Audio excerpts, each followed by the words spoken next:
हनुमान बेनीवाल ने ऐलान किया कि वो पंचायती राज चुनाव में सभी जगहों पर चुनाव लड़ेंगे। बेनीवाल ने कहा कि बीजेपी कांग्रेस के साथ कोई गठबंधन नहीं होगा। इसके अलावा एनडीटीवी से बातचीत में उन्होंने कहा कि वो जल्द ही विस्तार करने जा रहे हैं। ऐलान किया है कि वो जल्द राजस्थान में युवाओं के मुद्दे को लेकर सड़क पर उतरेंगे। एसआई भर्ती परीक्षा को रद्द करने, रोजगार जैसे मुद्दों को लेकर आंदोलन भी करेंगे। आरएलपी सुप्रीमो हनुमान बेनीवाल हमारे साथ मौजूद हैं, उनसे बातचीत करेंगे। सर, सबसे पहले तो आपका एनडीटीवी में स्वागत है। किस तरीके से देखते हैं, पंचायती चुनाव आ रहे हैं, आरएलपी क्या क्या मुद्दे लेकर जो है ये चुनाव मैदान में उतरना? देखिए, राष्ट्रीय लोकतांत्रिक पार्टी का जो गठन हमने किया था वो बड़ी होकार रैलियों के माध्यम से व्यवस्था परिवर्तन को लेके, जिसमें किसान कर्ज माफ़ी, टोल मुक्त राजस्थान, सशक्त लोकायुक्त, फ्री बिजली, रोजगार, ये प्रमुख मुद्दे थे हमारे। और उनको लेके गठन के बाद आरएलपी 18 से लेके अभी तक लगातार लड़ाई लड़ रही है। पंचायत चुनाव पिछली बार जो हमने लड़ाए उसमें भी हमें सफलता मिली थी, लेकिन आंशिक सफलता थी। 5 प्रधान हमारे बने थे, जिला परिषद मेंबर और पंचायत समिति मेंबर भी काफ़ी संख्या में बने। हम चुनाव मजबूती से पिछली बार लड़ नहीं पाए क्योंकि उस समय अलग अलग दौर के अंदर चुनाव हुए थे। इस बार आरएलपी पार्टी शुरू से ही पूरी ताकत के साथ चुनाव लड़ रही है। हम एक बार संगठन का विस्तार करें, प्रदेश कार्यकारिणी की टीम की जल्दी हम घोषणा कर देंगे और उसके बाद हम मजबूत तरीके से तमाम क्षेत्रों में राजस्थान में हम पंचायत राज चुनाव लड़ेंगे। और पंचायत राज के अंदर बड़ी सफलता राष्ट्रीय लोकतांत्रिक पार्टी को मिलेगी। राजस्थान का जवान तो सबसे ज़्यादा आरएलपी को लाइक करता है, वो इस बार कांग्रेस और बीजेपी को घर बिठा के पंचायत राज में राष्ट्रीय लोकतांत्रिक पार्टी को मजबूती देने के पक्ष के अंदर। लेकिन सर, एक सवाल हमेशा से उठता है कि आरएलपी थर्ड फ्रंट के रूप में उभर तो रही है, लेकिन जिस तरीके से देखा जाता है गठबंधन को लेके, क्या इस चुनाव के अंदर भी आरएलपी गठबंधन के साथ चुनावी मैदान में उतरने वाली? कांग्रेस बीजेपी से तो गठबंधन करेंगे नहीं हम फिलहाल, और कांग्रेस बीजेपी के खिलाफ अगर कोई दल है तो उनसे गठबंधन की बात हो सकती है। वो विकल्प हमारे खुले रहेंगे, दूसरे दल जो लड़ना चाहेंगे पंचायत चुनाव। एक सर, आपके लोकसभा क्षेत्र का ही मामला है। इन दिनों में 2 नेता हैं जो आपस में एक दूसरे पे आरोप प्रत्यारोप लगा रहे हैं। लेटरबाजी हुई, उसको लीक करने का भी आरोप लगाया जाता है। क्या कुछ कहेंगे इस पूरे मामले में?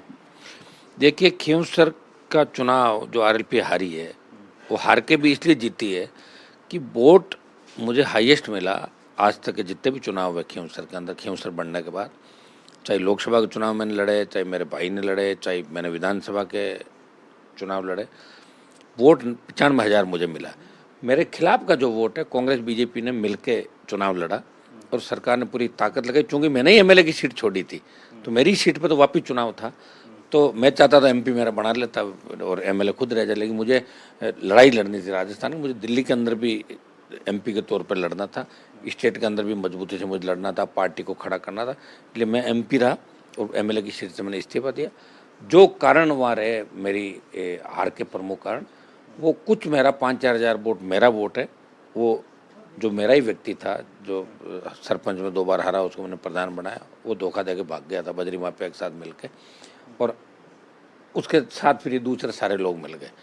दिल्ली का भी पूरा इंटरफेरेंस था, हनुमान बेनीवाल की सीट को हराया जाए, ये सारे लोग एक हो गए थे। अब खींवसर के अंदर जैसे चुनाव आरएलपी हार गई, तो अभी ये जो नेता लेटर वायरल करने की बात करें, दूसरे मामलों की बात करें, ये सिर्फ दिल्ली तक ये मैसेज देना चाहते हैं। कोई कह रहा मैंने जिताया बीजेपी को, कोई कह रहा मैंने जिताया, तो ये पॉलिटिक्स होंगे, नाम भी ले सकते नहीं, वो है तो आपको पता वायरल करने वाले कौन है, आरोप प्रत्यारोप कौन लगा रहे हैं, आप भी जानते हो। नाम इसलिए नहीं लेता कि वो तो पार्टी के नेता, पार्टी सिंबल के अलावा उनकी कोई औकात नहीं है। 10,000 वोट की भी औकात नहीं, 10,000 वोट भी ले सकता है। मैं तो आज इस्तीफा दे दूँ एमपी से, लो लड़ा लो चुनाव।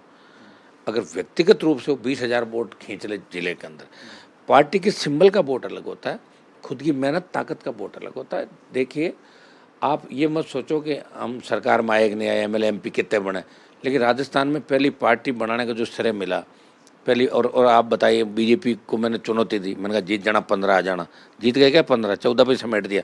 कांग्रेस का खाता खोले थे, बेचारी का खाता ही नहीं खुल रहा था, तो मेरे लाइन से ही तो खाता खुला।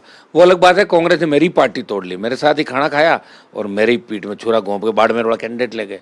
मैं तो उसकी टिकट मांग ही रहा था, तो कांग्रेस कौन सी कम है? तो दोनों दल एक जैसे हैं, ऊपर नीचे मैं तो देखा दोनों दलों को, लेकिन गठबंधन की आवश्यकता मुझे नहीं थी। वो मेरे पीछे भागे थे, बीजेपी मेरे पीछे भाग रही थी और कांग्रेस भी पीछे भाग के गठबंधन कर रही थी, और हमें दिल्ली में जाके राजस्थान का सम्मान बढ़ाना था। और तमाम राजस्थान के मुद्दे में आप देख रहे हो, विशेष राज्य के दर्जे से लेकर जो राजस्थान के इशू है, मैं हर समाज का, हर वर्ग का, जवान किसान से लेके राजस्थान के सारे इशू रेज करता हूँ और राजस्थान का मान सम्मान भी बढ़ाने में हमने कोई दिल्ली में कोर कसर नहीं छोड़ी। और स्टेट के अंदर भी सड़कों पर आपने आरएलपी को हमेशा लड़ते हुए देखा। ये जो नेता लड़ रहे हैं ये अपनी सिंपल वहाँ की लोकल पॉलिटिक्स और वहाँ क्या मैसेज दे सके, इनकी सोच वहीं तक की है। इनको कोई आगे कुछ नहीं करना, अंतिम ही है इनका। आज चुनाव कर रहा हो तो आज पता ही नहीं लगे कहाँ गई। वो तो एक समय होता है, कई बार मतदाता भी चूक जाता है, उनके हाथ से गलत निर्णय हो जाता है, बाद में बहुत पश्चाताप करते हैं लोग। वो पश्चाताप खींवसर के अंदर लोग कर रहे हैं अभी, क्योंकि ये तो आपस में लड़ने में मस्त है। और जनता में जिस तरह इलीगल माइनिंग के नाम से आपके किसानों के ट्रांसफर उतारने कानून की जो स्थिति है, जबरन लोगों को मुकदमा में फंसाना, एनडीपीएस, सारा जो काम चल रहा है भजन लाल सरकार के अंदर, तो लोग इस बात को भूल नहीं पाएंगे। और पंचायत चुनाव में निश्चित रूप से नागौर सहित पूरे राजस्थान में आरएलपी का मजबूत जनाधार इस बार बढ़ेगा। एक सवाल है अंतिम, क्योंकि अभी सर आप युवाओं के साथ मुलाकात की है, आपका जल्द ही एक बड़ा जो कह सकते हैं कि भजनलाल सरकार के खिलाफ जो है आप धरना प्रदर्शन करने जा रहे हैं, चाहे वो पेपर लीक का मुद्दा हो, चाहे रोजगार का मुद्दा हो, या फिर जो है अन्य मुद्दे होते हैं, उन मुद्दों को लेकर आप सड़कों पर उतरने वाले हैं। क्या कुछ रणनीति रहेगी और किस तरीके का ये? देखिए, ऐसा ही भर्ती सहित तमाम जो भर्तियाँ हैं जिसमें बीजेपी पिछली सरकार के समय सड़कों पे थी और ये कह रही थी हम अगर आए तो आरपीएससी का पुनर्गठन कराएंगे, हम आए तो इस भर्ती को रद्द कर देंगे, लेकिन इन्होंने किया कुछ भी नहीं। ये बात इनको याद भी दिलाएंगे।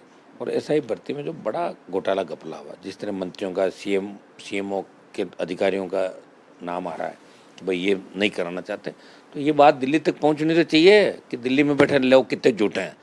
क्या भजनलाल को इसलिए बिठाया राजस्थान की जनता ने और बीजेपी की सरकार इसलिए बनाई कि झूठी वाई करके, झूठे वादे करके वोट लेके और युवाओं के खिलाफ हो जाए।